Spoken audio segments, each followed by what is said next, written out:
Good morning student. पिछले video में एक क्वेश्चन किए थे। यह क्वेश्चन देखिए, दूसरा क्वेश्चन क्या है कि तीन घन जिनकी कोरे 6 सेमी, 8 सेमी और 1 सेमी है को पिघलाकर एक नया घन 12 सेमी का बनाया गया है, तो यक्स का मान ज्ञात करिए। तो इसको कैसे समझेंगे ध्यान दीजिएगा। जैसे इस तरह का तीन घन है, कितने घन है? तीन घन है। एक घन की लंबाई 6 सेमी है, दूसरे घन की लंबाई 8 सेमी है, और जो तीसरा घन है इसकी लंबाई आपको लंबाई मालूम नहीं है। जैसे यह मान के चलिए, ऐसे देख लीजिए, एक घन 6 सेमी का है, एक घन, इसकी भुजा कै सेमी की है? 6 सेमी की है। इसकी भुजा 6 सेमी, इसकी भुजा 6 सेमी, 6 सेमी, 6 सेमी, 6 सेमी। दूसरा घन यहाँ पर फिर है, एक दूसरा घन यहाँ पर बन रहा है जिसकी भुजा 8 सेमी है। ये दूसरा घन है जिसकी भुजा 8 सेमी, यह भी 8 सेमी, यह भी 8 सेमी, यह भी 8 सेमी, यह भी 8 सेमी, सही भुजाएं 8 सेमी है। एक तीसरा घन और है, एक तीसरा घन यहाँ बन रहा है,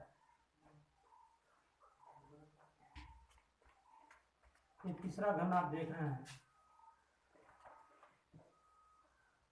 इसकी भुजा 1 सेमी है, 1 सेमी है, 1 सेमी, 1 सेमी, 1 सेमी, 1 सेमी। यानी प्रश्न के हिसाब से बोल रहा है कि तीन घन जिनकी कोरे 6 सेमी, 8 सेमी और 1 सेमी। तो आप लोगों ने तीन घन देख लिया, एक घन है 6 सेमी का, एक घन है 8 सेमी का, एक घन है 1 सेमी का। इस तीनों घनों को पिघलाकर एक बड़ा घन बनाया गया जिसकी भुजा 12 सेंटीमीटर है। यानी इन तीनों घन को पिघलाकर आप जैसे देखते हैं कि छोटे छोटे चीजों को पिघलाकर एक बड़ा चीज बनाएंगे तो इन सब का आयतन बराबर, इसका आयतन, इसका आयतन, इसका बराबर।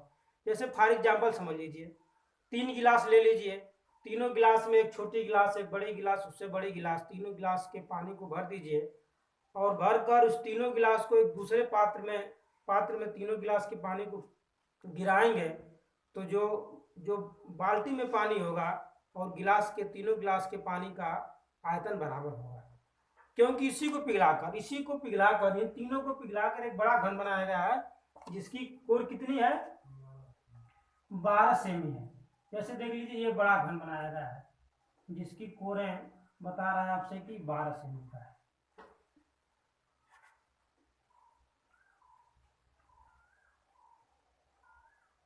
ये बड़ा घन बना है,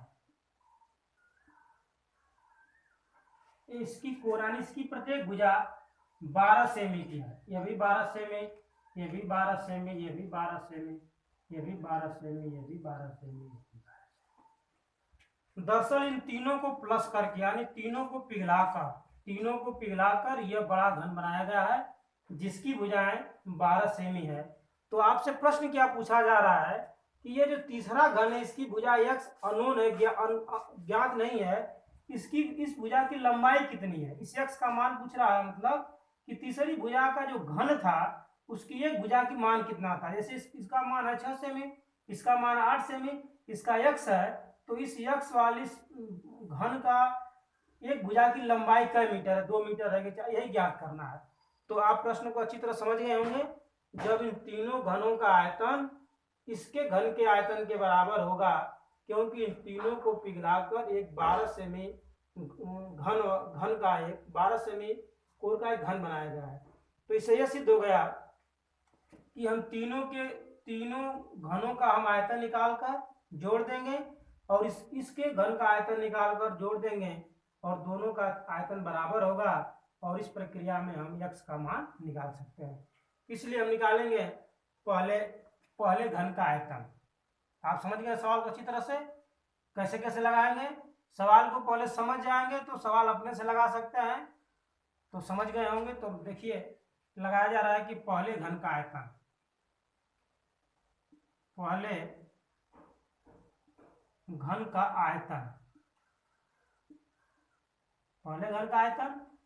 आयतन का सूत्र होता है भुजा का क्यूब।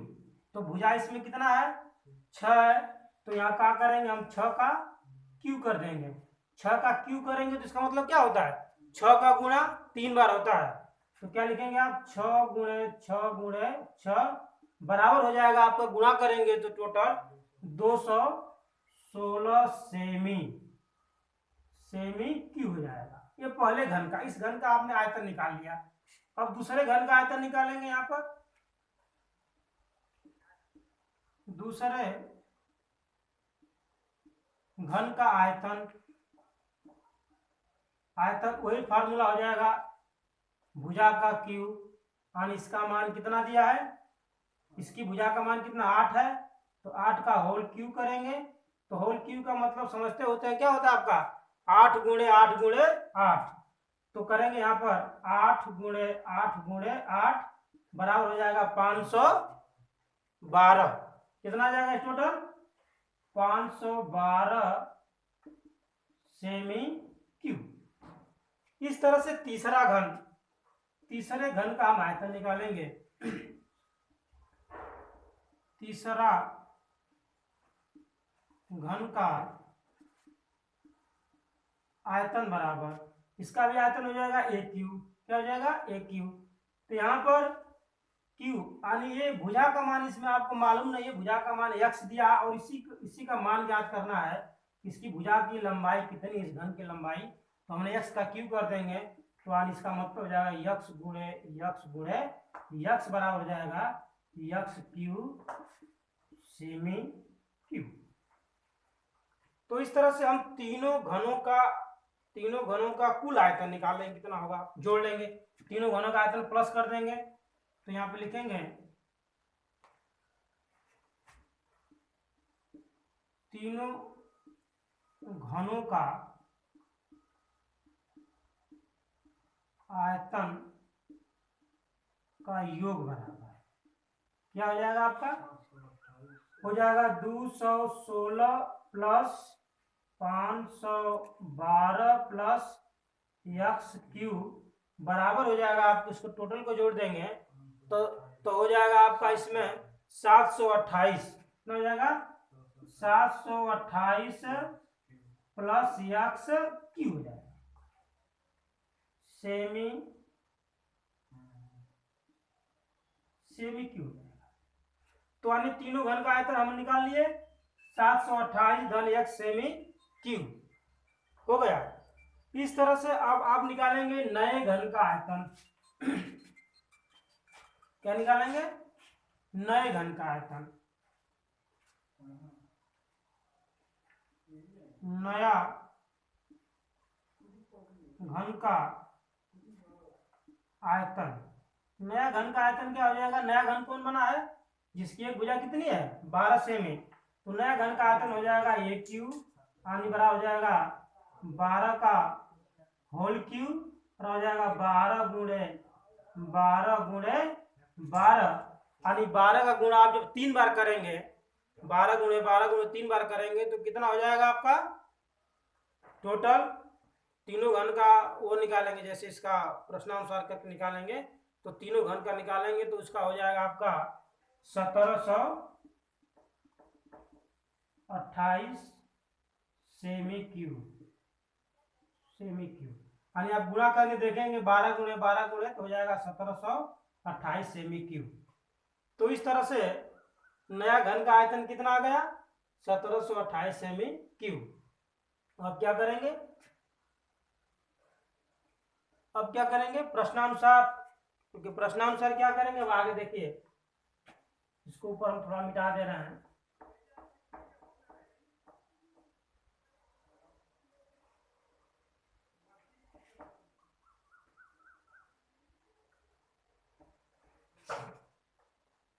यहाँ लिखेंगे प्रश्नानुसार,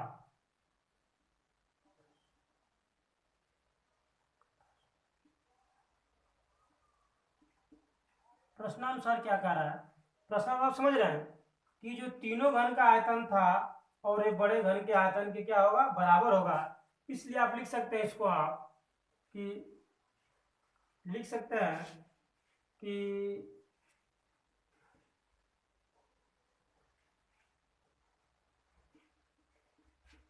तीनों घन का आयतन बराबर नए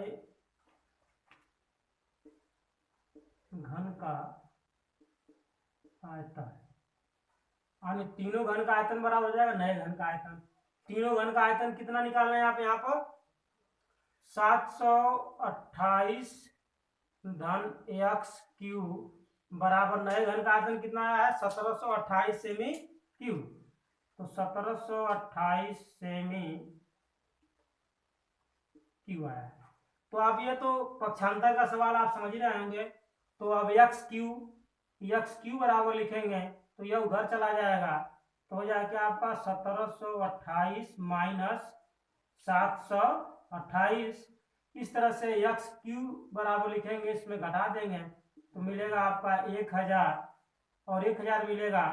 फिर यहाँ x बराबर लिखेंगे, यहाँ से क्यू हटाएंगे तो ये अंडर रूट हो जाएगा 1000 का क्यूब, यानी जब यहाँ से क्यू हटेगा तो इसका यहाँ क्यू लग जाएगा। तो इस तरह से